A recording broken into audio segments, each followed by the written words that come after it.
السلام عليكم ومرحبا بكم معايا من جديد في قناة مطبخ سيدتي. هي ما شاء الله جيتكم بواحد الفيديو جديد، واحد الحريشات اللي كيجيو رائعين، لا في الشكل ديالهم كما كيبان لكم في الفيديو ولا في المذاق كذلك كيجي رائع. مذاقهم ساهلين بساط، المكونات ديالهم جد جد بسيطه، كتوجدوهم في اخر لحظه. يعني الا جاو عندكم الضيوف على غفله يعني بسرعه كيوجدوا. كنتمنى انهم ينالوا اعجابكم. بقاو معايا باش تعرفوا على المكونات والطريقه ديال التحضير. كتشوفوا بالنسبه للمكونات، انا عندي هنايا 3 ديال الكيسان ديال السميد ديال البسبوسه اللي كنديروا به الحرشه. عندي هنا كاس ديال دقيق الفورس، نصف كاس ديال سكر حبيبات ونصف كاس ديال الزيت، وكاس ديال الحليب، بيضه، وعندي معلقه صغيره ديال الخميره الفوريه، خميره ديال الخبز، وساشيه ديال الخميره ديال البيكين باودر قمره حمراء يعني 8 غرام، وعندي كذلك حبيبات الشكلاط.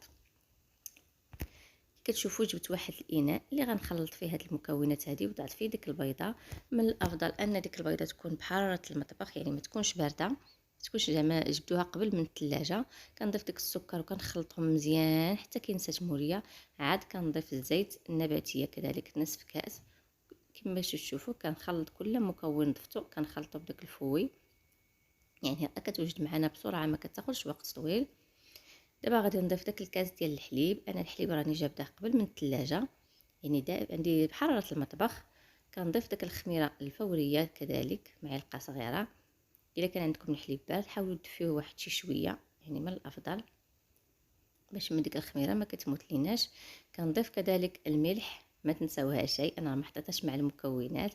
من بعد ما كنخلط داك المكونات مزيان، كنضيف كاس الاول ديال دقيق الفورس اللي سبق لي وغربلته. يعني كي كتشوفوا انا الكيسان راني معمراهم وماسحه لهم الوجه ديالهم، يعني ما مقبباهمش كما كتشوفوا في الصوره. كنخلط داك الكاس ديال دقيق الفورس مزيان حتى كيندمج ليا مع الخليط مزيان، ما كيبقى لا محبب لا والو. يعني حاولوا تخلطوه مزيان. عاد ضيفوا السميده. هنا من بعد كنضيف الكاس الاول ديال السميده وكنخلطو كل مكون ضفتو خلطوه مزيان. ايوا منين تضيفوا داك الكاس ديال دقيق الفورس حاولوا تخلطوه مزيان. عاد ضيفوا السميده. هنا ضفت ديك الساشيه ديال الخماره حمراء 8 غرام. ضفت الكاس الثاني ديال السميده اللي كنديروا بها البسبوسه اولا الحرشه. كنضيف الكاس الثالث. كنبقى هكا حتى كنسالي دوك 3 الكيسات اللي عندي كاملين. كنخلط مزيان مزيان مزيان حتى تنسجموا ليا.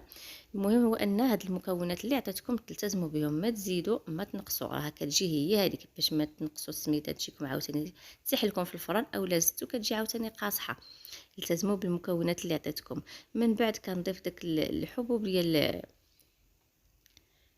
حبيبات الشكلاط، اولا اللي بغى يعوضهم بالفيرميسيل اللي كتوفروا عليه. انا ضفت هاد الحبيبات الشكلاط صراحه كيجيو احسن. كنضيف هاد الحبيبات، كنحاول نخلطهم مزيان، كنجمع الخليط الجوانب ديالو. من بعد كندوز باش نكور العجين ديالي. يعني هاد القوام هذا اللي هي فيه راه كيجي عادي كتجي عادي، يعني كتجي مزيانه، ما تضيفوا حتى حاجه وما تنقصوا حتى حاجه. من بعد كما كتشوفوا من بعد ما ساليت كنجيب واحد الطبسيل اللي درت فيه الكوك جوز الهند، وكنجيب واحد الزلافه درت فيها شي شويه د الماء باش غادي نفزق يدي باش ما تلصقليش ديك السميده في يديا. كنفزق يدي وكنهز الكميه نتوما اللي كتبقى عليكم الاختيار، يعني بغيتوها كبيره ولا صغيره. هي من الافضل كتجي شي شويه كبيره كتجي احسن. كنبقى نكورها ونوضعها في داك الكوك، وكنفندها مزيان في الكوك، وكنحطها في اللاطه اللي درت لها ورق الطهي. ممكن انكم تدهنوها قليل من الزبده او القليل من الزيت.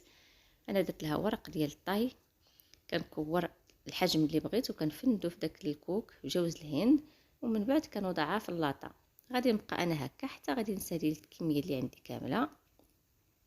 عاد ندخلها الفرن اللي سبق لي وشعلته. انا منين بديت نكور هاد السميده ديالي شعلت الفران على ما نسالي. غادي يكون الفران ديالي سخون. كندخلها كنشعل عليها غير من التحت وكنخليها حتى كطيب. عاد كنشعل عليها من الفوق باش كتاخذ ليا داك اللوين الذهبي من الوجه. راها كطيب معكم بسرعه، يعني ما كتاخذش وقت طويل، دغيا كتوجد حتى في الفران. كنتمنى انها تنال اعجابكم. بقاو مع الفيديو حتى غادي نشوفوا الشكل النهائي ديال هاد الحلوه ديالنا.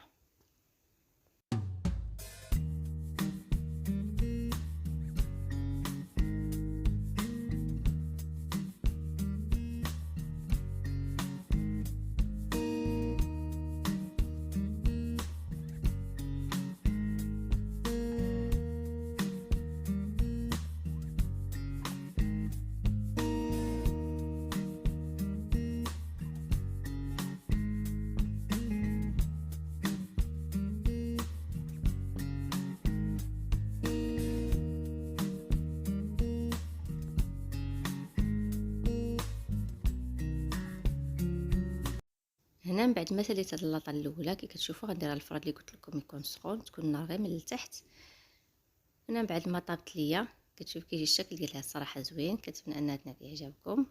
يعني كيجيو راقين لا في الشكل ديالهم ولا حتى في المذاق كيجيو هائلين، كنتمنى انهم ينالوا اعجابكم. وهذا هو الشكل النهائي ديال الحريشات ديالنا. كيجيو بالحبيبات ديال الشكلاط، كيجيو صراحه زوينين بزاف، مذاقهم زوين حتى شكلهم زوين. الا عجبكم الفيديو ما تبخلوش علينا بلي لايك ديالكم، بالاشتراك، وفعلوا الجرس باش توصلوا بكل جديد. والسلام عليكم ورحمه الله تعالى وبركاته.